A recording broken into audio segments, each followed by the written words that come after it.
당신 어디에서 출발해서 어디를 향해서 갑니까? 라고 물었어.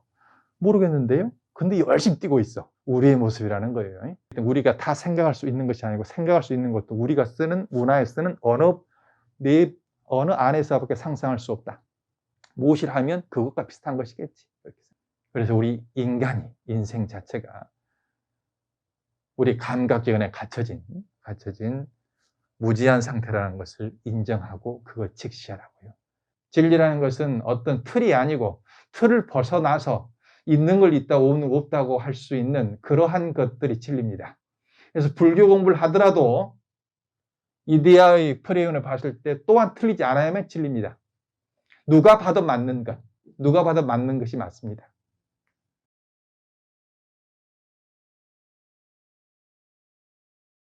자, 인간이 뭐죠? 인간이.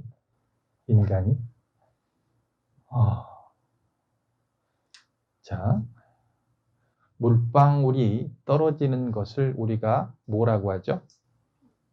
비라고 하죠. 그러면 학생들을 가르치는 사람을 선생님하고 아픈 사람을 치료해 주는 사람을 맞습니다. 예. 그러면 인간은 무엇을 하는 것을 인간이라고 우리가 언어로 개념을 짓습니까? 생각하는 것을.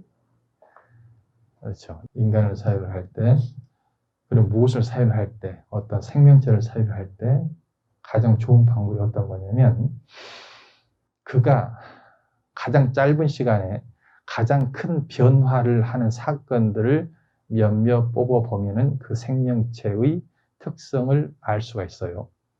자, 인간, 내지 생명체라는 것들이 인생 동안에 가장 큰 변화를 이루는 사건이 어떤 것일까? 두 가지.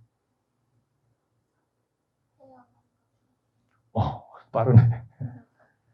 태어난다라는 사건과 죽는다라는 사건. 태어난다는 사건은 존재하지 않던 것이 갑자기 생기는 것, 죽는다는 것, 존재하던 것이 갑자기 없어져 버리는 거예요. 가장 큰 변화죠. 가장 큰 변화입니다. 그래서 태어난다는 사건을 경험하고 누구든지 태어난 것들은 죽는다라는 사건을 경험합니다. 생종하철에 사향하처거 생야일편부운기 사야일편부운멸. 자, 인간이라는 것은 태어남이라는 사건과 죽음이라는 사건을 피치 못하게 경험을 하죠. 태어난다는 사건과 이미 경험했고요. 그리고 곧 경험할, 한 분도 빠짐없이 경험할 죽음이라는 사건이 있죠. 인간이 겪어야 될 가장 큰 두 가지 사건입니다. 태어남이라고 하는 것은, 종이라는 것은 뭐뭐로부터 하처, 어찌하, 하처, 어느 곳으로부터 왔으며, 그런 이야기입니다. 자, 태어남이라는 것은, 태어났다라고 하는 것은 어디로부터, 어느 곳으로부터 왔으며, 죽는다라고 하는 것, 죽어서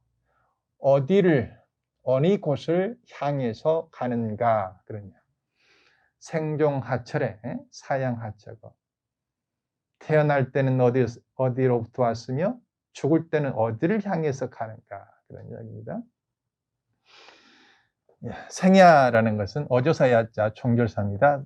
태어남이라고 하는 것은 조각편자, 한 조각 1편, 뜰 부자, 구름은 자, 한 조각에 뜬 구름이 일어나는 것과 같고, 죽음이라고 하는 것도 한 조각에 뜬 구름이 없어지는 것과 같다. 그런 염불할 때 하는 겁니다. 생종아처대 사양아처거 생야 일편 분기사야 일편 분멸하고 염불에 있는 겁니다. 태어남이라는 것은 어디로부터 왔으며 죽음이라는 것은 어디로 가는가? 태어남이라는 것, 죽음이라는 것이다. 한 조각의 뜬 구름과 같다. 그런 이야기입니다. 자, 여기에서 어디에서 로부터 와서 태어난 줄 아시는 분? 모르죠? 자, 왜 태어나서 지금 존재하는지를 아시는 분? 죽어서 어디로 가는지를 아시는 분? 왜 내가 죽어야 되는 줄 아시는 분? 없죠. 그런데도 인간들은 보통 일상의 삶을 살 때 내가 잘났다고 살아요. 내가 사는 이유를 명료히 알고 너희들은 바보고 나는 똑똑하다고 살아요. 근데 만약 어떤 사람이 열심히 달리기를 해. 근데 그 사람을 딱 불러서 당신 어디에서 출발해서 어디를 향해서 갑니까? 라고 물었어. 모르겠는데요? 근데 열심히 뛰고 있어. 그 사람 정상입니까? 우리의 모습이라는 거예요. 뭔가가 내가 똑똑하다고 열심히 산다고 생각하는데 생존화제로 사용하죠. 어디서 와서 어디로 가는지 모르는데 어디서 출발해서 무엇을 향해서 어디로 가는지 모르는 사람들이 내가 지금 정신 똑바로 차리고 살고 있다고 생각하는 것 자체가 비정상 아니겠어요? 그러므로 저를 포함해서 우리들이 비정상이다. 정상적이라면 내가 왜 태어났고 왜 죽는지 모른다, 내가 왜 사는지를 모른다고 말해야지 정상 아니겠습니까? 그게 상적이잖아요. 그래서 서양 철학의 성자라는 소크라테스가 하는 말이 있죠. 너 자신을 알라. 바로 무지의 자각을 하라는 거예요. 진리라는 것은 이거예요. 진리라는 것은 있는 걸 있다고 하고 없는 걸 없다고 할 수 있으면 진리고 있는 것을 없는 척하고 없는 것을 있는 척하면 그건 거짓입니다. 맞죠? 아는 건 안다고 하고 모르는 건 모른다고 하는 건 정말 아는 것입니다. 그런 것처럼 나의 삶이 왜 태어나는지 어디서 왔는지 왜 죽는지 어디로 가는지 모른다라면 솔직하게 나 지금 왜 사는지 뭘 위해 사는지 모른다라고 말씀하시라고. 그게 진실한 사람이라고. 그것이 무지의 자각입니다. 진리의 출발은, 철학의 출발은 내가 무지하다는 것을 통찰하고서부터입니다. 그래서 첫 시간이 인간과 무지라는 주제를 첫 단추를 끼울 수밖에 없습니다. 플라톤의 국가론에 그런 비유가 있죠. 동굴의 비유가 있죠. 죄수가 동굴에 딱 처음 어릴 때부터 갇혀 있어요. 그래서 뒤에는 횃불이고 죄수들이 쭉 앉아 있어. 그리고 태어날 때부터 뒤에 횃불에 비치는 자신의 그림자에 벽에 비친 그림자밖에 볼 수밖에 없어. 태어날 때부터. 그래서 다 거기 있는 죄수들은 동굴 벽에 비쳐 있는 자신의 모습 그것밖에 없어. 그거밖에 몰라. 근데 어느 날 어느 한 동료가 그걸 깨달았어. 저게 실상이 아니고 우리가 갇혀 있고 죄수고 그래서 고개를 돌리면은 횃불이 보이고 걸어 나가면은 동굴 밖에는 찬란한 태양이 있다는 걸 알아버렸어. 그래서 사슬을 풀고 가. 자, 그 동굴 속에서 보이는 그 그림자에 홀려 있는 그 모습이 바로 누구의 모습이라고요? 우리들의 모습이다. 뭘로 봐요? 우리 눈이라는 감각기관으로 보이는 세상, 귀라는 감각기관으로 들리는 세상, 사이클이 한정이 있죠. 가시광선 내지는 인간이 들 수 있는 파장들, 냄새 맡는 것들, 맛볼 수 있는 것들, 촉감들, 우리가 또 생각할 수 있는 범주가 있죠. 인간이 쓰는 언어 말고는 우리가 상상할 수 있는 게 없다. 그거예요. 우리 인간이 쓰는 언어 안에서 생각하는 거예요. 더 이상 상상할 수 없어요. 프랑스에서는 나방하고 나비를 분간을 못해요. 왜 그런지 아세요? 우리가 말한 나방과 나비를 한꺼번에 통칭해서 빠삐용이라고 하기 때문에, 빠삐용이라는 단 하나밖에 없기 때문에 나방과 나비를 분간 못합니다. 우리들도 나방과 나비를 분간하더라도 더 세세하게 분간이 안 되죠. 왜? 언어가 없기 때문에. 언어는 존재의 집이죠. 그렇기 때문에 우리가 다 생각할 수 있는 것이 아니고, 생각할 수 있는 것도 우리가 쓰는, 문화에 쓰는 언어 안에서밖에 상상할 수 없다. 무엇을 하면 그것과 비슷한 것이겠지. 그렇게 생각. 우리가 보는 것들, 우리가 듣는 것들, 냄새 맡는 것들, 맛보는 것들, 촉감 얻는 것들, 생각하는 것들이, 모든 것들이 다 우리의 범주에 비춰진 것에 불과하다. 그래서 동굴에 비유해서 횃불에 비춰진 벽에 있는 자신의 모습과 우리 감각기관으로 볼 수 있는 것들과 같은 것이다. 그래서 그것이 전부라고 생각한다는 우물안의 개구리. 그래서 그 우물 안에서 보여진 것들이 세계라고 하고 나는 뭔가 안다고 생각을 한다. 그런 것입니다. 우리의 인생이라는 것이 파리의 생이 있고 강아지의 생이 있고 호랑이의 생이 있고 인간의 생이 있는데 뭘로? 감각기관을 통해서 보이는 세상이다. 그게 전부라고 생각한다라면 동굴의 비유에 그런 사람들이다. 맞겠어요? 맞겠어요. 그래서 그러한 틀 안에 갇혀 있다는 것을 인지를 못하고 내가 똑똑하다고 왜 태어난지, 왜 죽는지 모르는 상황에서 내가 이렇게 살고 있다고 남들에게 충고하고 내가 잘났다고 남을 무시하고 교만하고 그렇게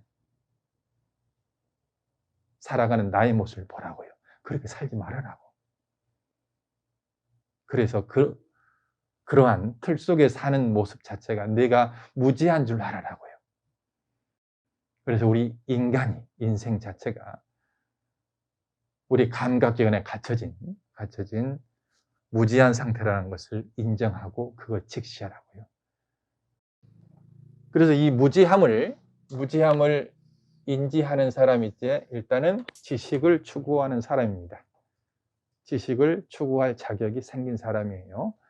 이 무지한 상태에서 이제 지한 상태로 인정하고 바르게 아는 상태로 여행을 떠나는 사람들을 철학하는 사람들 내지는 수행하는 사람들이라고 합니다. 지한 상태로 간 사람들은 착각하는 사람들, 내가 무지한 줄 알면서 마음을 낮추고 무릎을 꿇고 내 처지를 알고 정말 바른 지식이 무엇인가를 찾아가는 사람들이 철학하는 사람, 수행하는 사람들이다. 서양 철학할 때 영어로 어떻게 하죠? 필로소피아. 소피아가 지식, 지혜. 필로가 사랑, 지혜된 사랑. 애지학이라고도 번역하죠. 그럼 바른 지식에 대한 사랑이 철학이다. 불교에서 반야신의 뿌라지냐라는 것이 지냐가 지식이고 뿌라라는 것이 뭔물 넘어선, 그래서 넘어선 지식을 찾아가는 것이 반야라고 합니다. 불교에서 말하는 이 뿌라지냐, 반야나 서양 철학의 필로소피아나 다 같은 의미입니다. 지식을 찾아가는 사람들. 지식을 찾아가는 사람. 그래서 지식을 찾아가고 공부하는 사람을 지혜가 있는 사람들이라고 합니다. 지혜가. 무지의 지혜로 여행을 안내하시는 분들이 있습니다. 그 안내하시는 분들을 우리가 이름에서 뭐라고 하죠? 안내하는 분들을? 응? 안내하는 마미스님이요? 안내하는 사람을 성인이라고 한다. 여기에 철학의 정수가 암시되어 있어요. 성자가 내가 지금 살고 있는 모든 것들을 잘 섭수해서 잘 듣고 바르게 말하는 입구죠. 바르게 듣고 바르게 표현할 수 있는, 이게 발을정으로 파지한다면 바르게 듣고 바르게 표현할 수 있는, 감각기관으로 바르게 섭수를 하고 바르게 표현할 수 있는 무지의 한계를 인정하면서 있는 그대로 지금 내 처지에서 바르게 섭수하고 바르게 반응할 수 있는 그런 사람을 성자라고 합니다. 이게 오늘 첫 시간에 하는 출발이자 12강 마지막 내용일 수가 있다. 지혜라는 것이 따로 있는 것이 아니고 평범한 상태에서 있는 그대로를 모든 것들을 바르게 섭수해서 바르게 판단하고 바르게 반응할 수 있는 사람이 성자다. 그래서 이걸 다 할 수 있는 분들에게 무지에서 지혜로의 여행을 부탁하는 거예요. 저는 성인이 아니고 하긴 공부해 가는 사람입니다. 인류의 문명이 보통 4대 문명이라고 하죠. 그러면은 그 4대 문명이 다 강을 끼고 있죠. 그러면은 동쪽에서부터 쭉 간다라면 어떤 문명이 있죠? 어떤 강을 끼고 있는 어떤 문명? 중국에 황하가 있죠. 그것을 황하 문명이라고 하죠.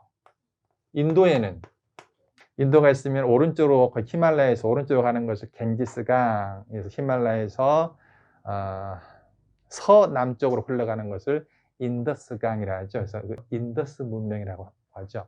서양에는 두 개의 문명이 있죠.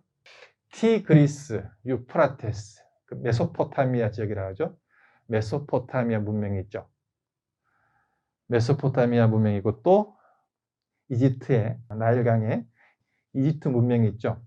이건 서양의 문명들이고 이것은 동양의 문명이고 그리고 이것은 서양 중앙을 가르고 있는 인도의 문명이다라는 거죠.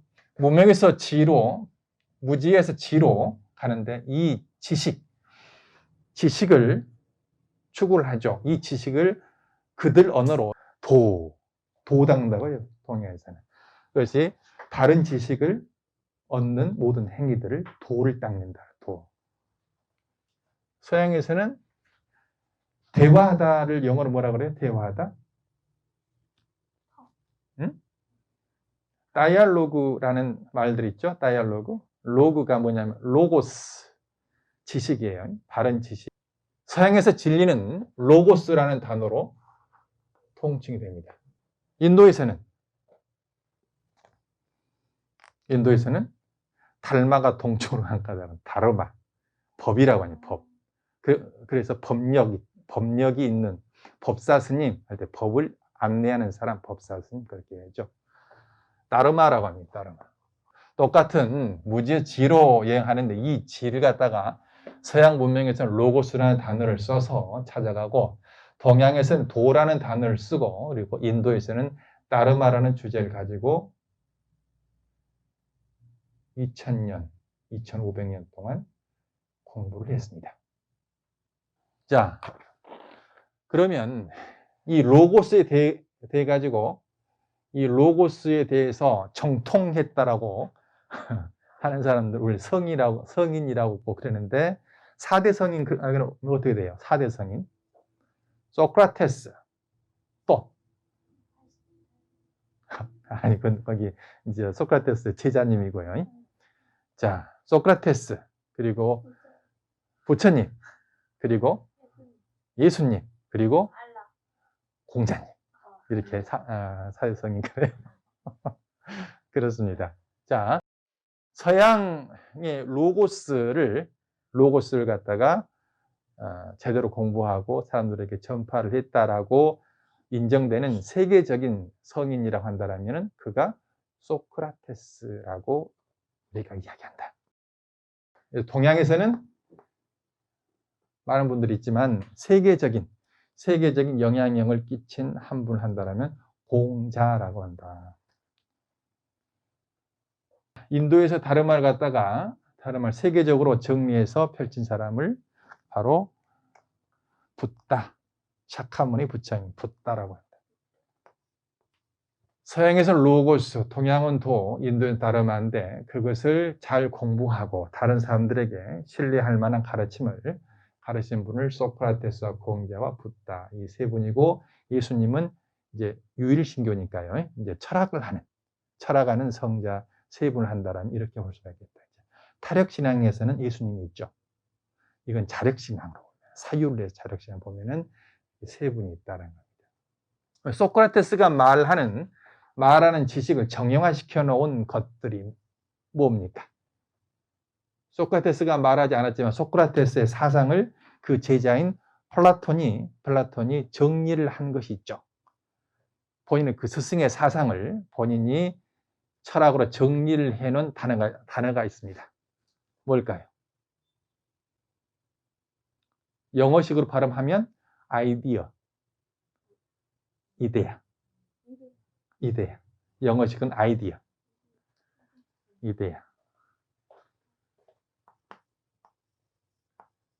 이데아라고 합니다. 그래서 이데아라는 로고스를 이야기를 하였다. 소크라테스가.